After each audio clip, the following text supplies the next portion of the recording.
తెలంగాణ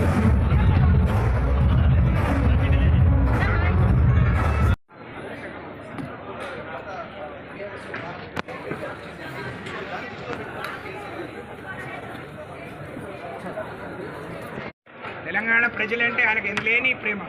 అందుకనే చావు నోట్లను తలపెట్టి తెలంగాణ సాధించుకున్న నాయకుడు, ప్రాణాలు సైతం పణంగా పెట్టి లెక్క చేయకుండా తెలంగాణ పోరాటం చేసిన నాయకుడు. వచ్చిన తెలంగాణలో ఆ రోజు రాష్ట్రం మరి ఎంత ఆదాయం వస్తే ఆదాయాన్ని పెంచడం, పేదలకు పంచడమే పనిగా ఆయన పనిచేశారు. అందుకని అప్పటి వరకు ఉన్న 200 రూపాయలని 2000 చేశాడు. అప్పటి వరకు ఆడబిడ్డల గురించి ఎవరు ఆలోచించలేక కడుపు నిండా ఆరోగ్య లక్ష్మి ద్వారా అన్నం పెట్టిండు. ఒక గర్భవతికి, బాలింతకు, ఒక ఆడబిడ్డ పెళ్ళైతే 1,116 కళ్యాణ లక్ష్మి ఇచ్చిండు. అనేక గురుకుల పాఠశాలలు చెప్పుకుంటూ పోతే రైతులందరినీ రాజు చేయాలని రైతు బంధు ఇచ్చిండు.